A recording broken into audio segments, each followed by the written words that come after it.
We've been getting a lot of questions in the office about what's the best way to start setting some money to the side so that I can send my kids or grandkids to college. And there's several different strategies and options that you could choose, but I think 529s are some of the most popular ones that people are using right now. So, especially right now. Yeah. You know, so 529 plans came out, I guess, about a decade or so ago.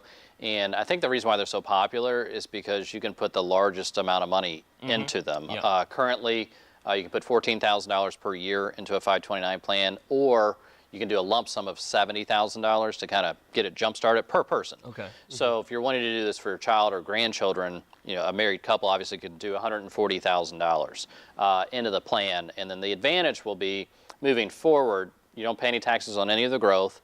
And then when the child goes to higher education, they can take the money out and they don't have to pay taxes on any of the gains at that point. And now if there's 5 or 6 or 10 grandchildren, they could still put in that $140,000, but would it transfer to each grandchild? Well, you could do it a couple of different ways. So you could do that amount for each grandchild. Yeah. It could get a little expensive, Yeah. depending on how many you had. But one of the advantages is this, you know, it's a little limited in that the money has to be used for higher education expenses. Yeah. So books, tuition, fees, things like that. What you cannot use the money for is an off-campus apartment, or to buy them a car to get back and forth from school, or a fraternity, or things like that.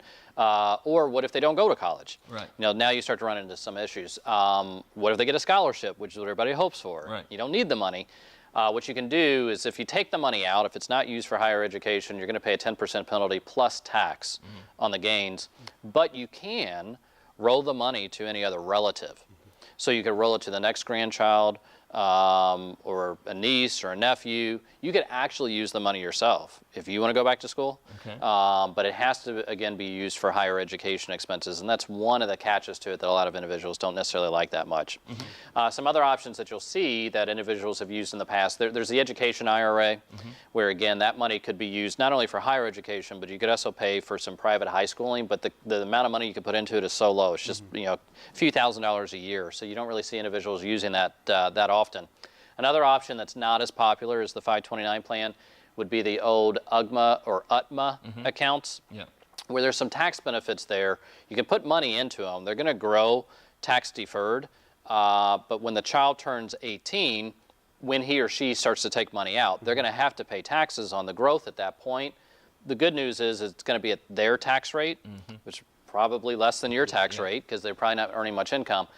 But the downside of that is the fact that they can spend the money on anything they want. Yeah, so they could go party if They could go party Yeah. with it. They could go take a trip around Europe. I mean, you have absolutely no control over it. So I've actually seen some individuals that they try and make sure that the kids aren't really aware of how much is in the account, but then once they're 18, it's theirs.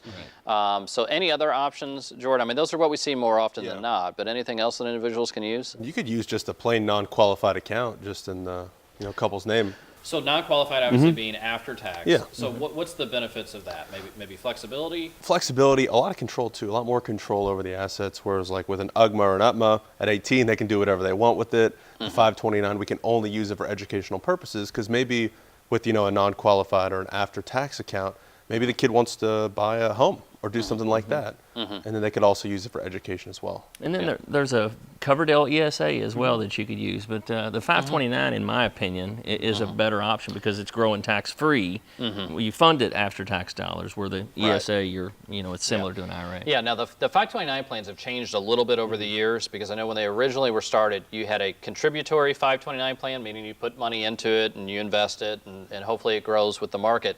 But you also had prepaid accounts that you could prepay, and it was also a 529. Those have kind of gone away because a lot of the states and the schools, they weren't able to raise tuition. You kind of bought in when the child was 3 or 4, and then they're stuck with it, and they don't like that. So they've kind of canceled those plans. Yeah. So really the contributory 529 plan is really the only one that's available there right now most of the time. And they are state specific. So each state will have their own 529 plan, but the good news is, say you set up a 529 plan with the state of Ohio because you like the investment options that you have there, that does not mean that your child has to go to school in the state of Ohio. That's just who's kind of administering the plan. They can go basically anywhere that they want. If you live in the state that you invest in the 529 plan in, and then you end up not using the money for higher education, there are some tax benefits where the penalties aren't as high, but It shouldn't deter you. If you live in Kentucky or Indiana or Ohio and you want to use Washington's plan, well, you can do that, and it's not necessarily any disadvantages there. So if you have any questions about how to set up a 529 for kids or grandkids, or if you just like to get a second opinion on what you have and make sure that it's in the right types of investments right now, please feel free to call our office, or you can check us out on our website. Because if we look back in, let's say 2007, if you were planning to retire at the end of the year, and then all of a sudden 2008 hits, well, it's likely that you either went back to work or you probably had to reduce your standard of living. And a lot of people had to drastically reduce their standard of living.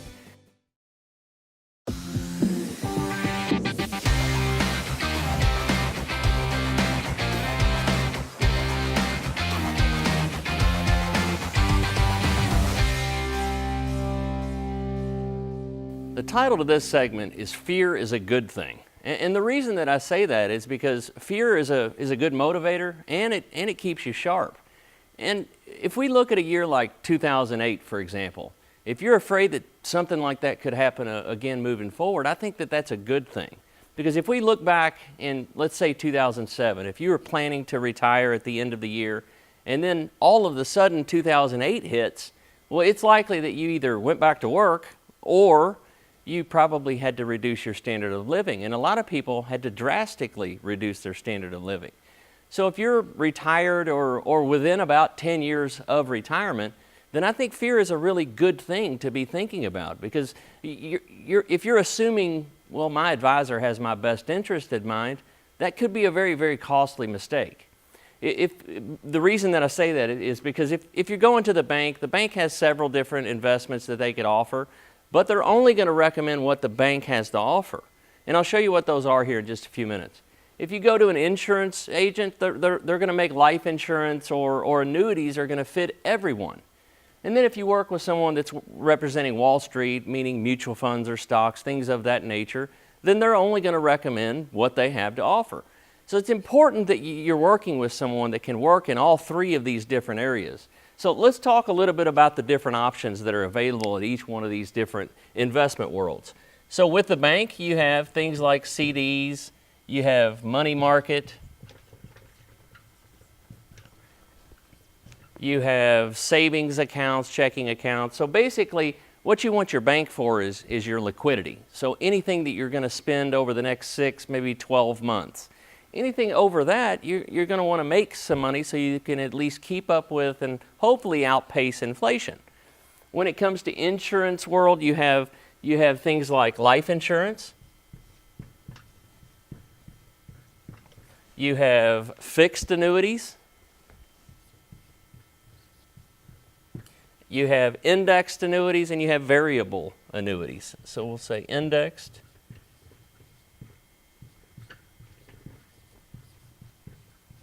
And then variable annuities. Then when it comes to Wall Street, you have things like stocks, you have mutual funds, you have ETFs, so we'll say stocks, bonds,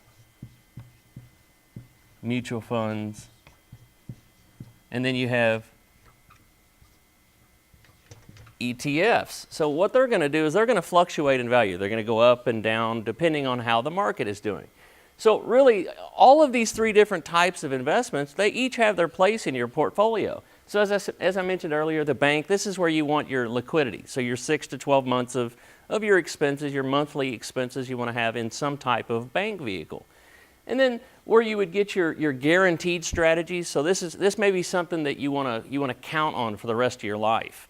So that's where you would use something that's in the insurance world.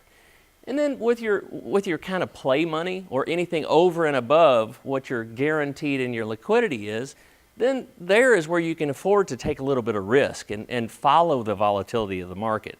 But what we try to follow very closely as a firm is something called the Rule of 100. And basically what that says is whatever your age is, you take that from the number 100, and that's the percentage of your portfolio that you want to be completely safe. Then with the balance of the portfolio, that's where you could afford to take a little bit of risk.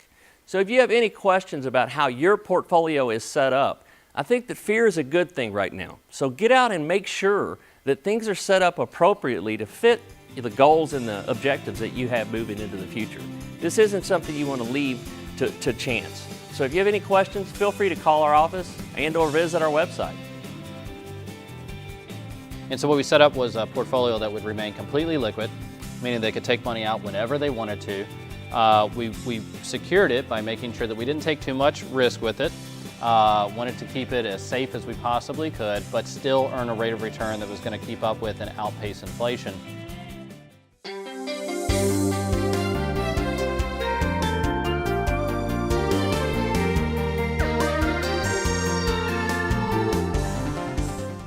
I want to talk about a couple that I had met with a couple of weeks ago that they were having a shortfall in income and were trying to figure out where are we going to get this from that's going to last our lifetime. So they were needing right at about $6,000 a month, and together with both of their Social Securities, they were bringing in about $3,000.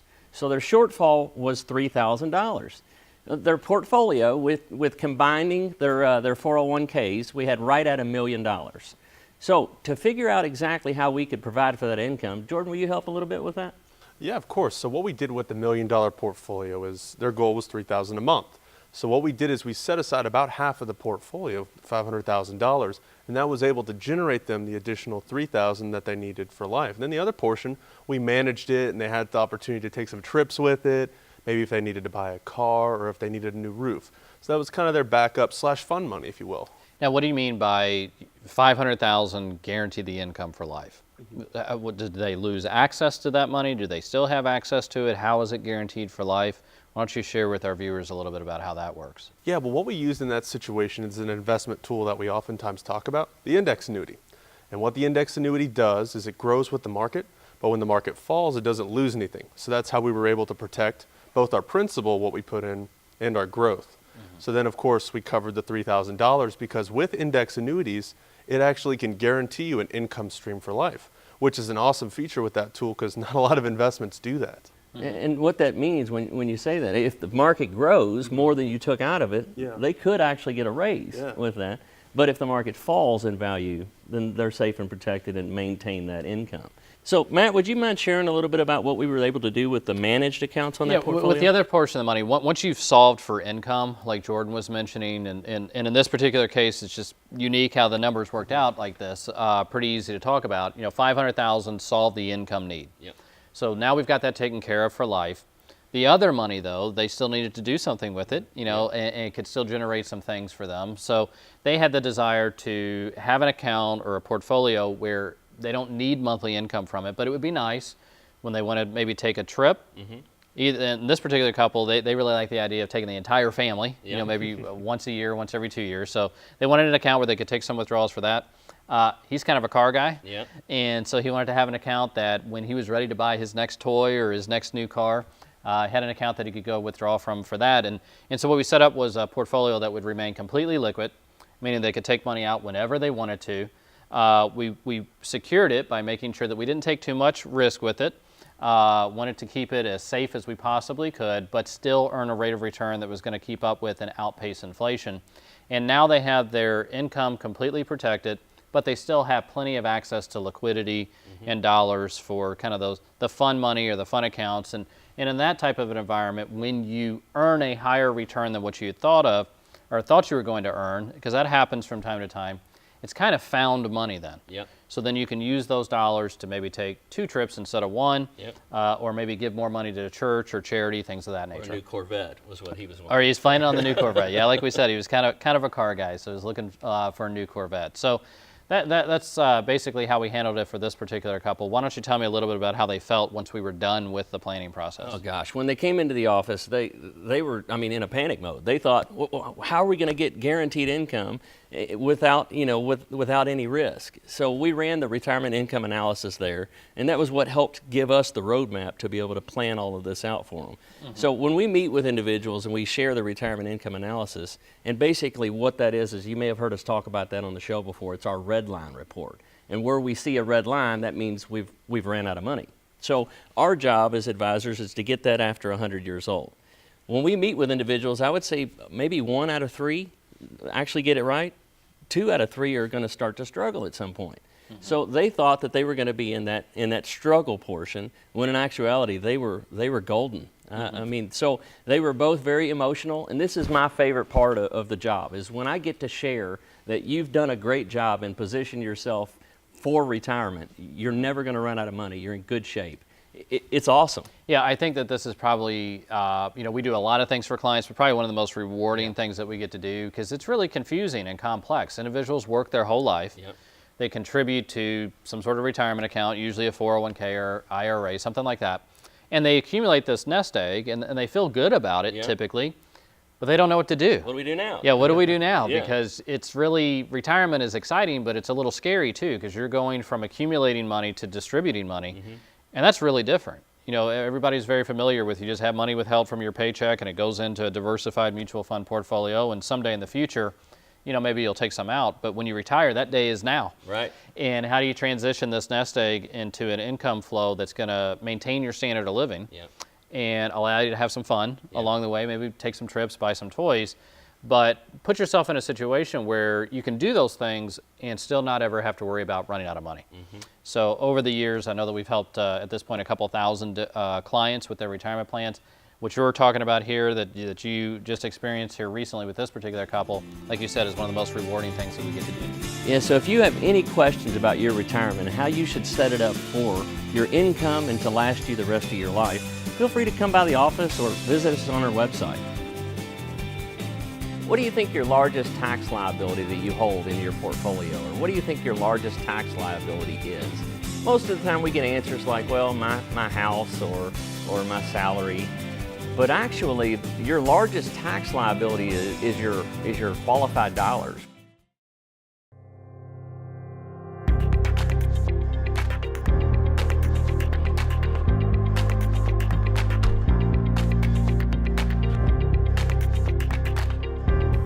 This segment's going to be about tax liability. When we ask people, what do you think your largest tax liability that you hold in your portfolio, or what do you think your largest tax liability is? Most of the time we get answers like, well, my house or my salary. But actually, your largest tax liability is your qualified dollars. What that would mean is IRAs or 401k, 403b plans, thrift savings. So anything you were contributing to on a pre-tax basis. So maybe any employer-sponsored plan or something like that. So what I want to do here is I want to talk about an example that's a $500,000 portfolio. And you basically have a silent partner. If you think about a business, that's kind of the way you can think about your portfolio that's in an IRA or 401k type of investment. And what it is your silent partner is the government. And the way it works is if you have, let's say, a $500,000 portfolio, well, about 25% of that portfolio is Uncle Sam's. They want to get their piece, whether it's today or 10 years from now, they're going to get their piece of that portfolio.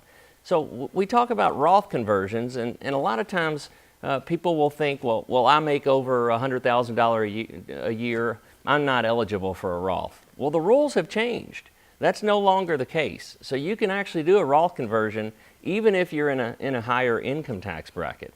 So what I'm going to do here is I'm going to take an example. Let's say that with that $500,000 portfolio, the way that a Roth conversion works is basically you take that out as an income, and then what you do is at the end of the year when you file your taxes, you have to pay all the taxes on that money that you've taken out. So if we were to do all $500,000 all at one time, let's just say hypothetically for this example that we pull it all out and we pay all the taxes on it. Well, instead of Uncle Sam only owning 25% being a silent partner, well, if you were to do it all at once, it would probably be more like 30 or 40% is how much Uncle Sam would get. So it definitely wouldn't make sense to do a Roth conversion of all of it all at one time, just because Uncle Sam would get a much bigger piece than what you had probably planned for. So the way to do it is to do it in pieces. So if you have a $500,000 portfolio, if you were to say maybe take $50,000 out each year and start rolling that over into a Roth IRA, well, then your tax liability may fall from 25% originally, is what Uncle Sam was going to get, maybe down to more like 20%. So then what you're doing is you're actually efficiently moving it over into the Roth conversion plan. And it may take you more than 10 years, probably with growth. Hopefully maybe 14 or 15 years you could get your entire portfolio moved from an IRA over into a tax-free Roth IRA. So if you have any questions about how to make your portfolio convert over into a Roth or a Roth conversion plan, feel free to call our office and or visit our website.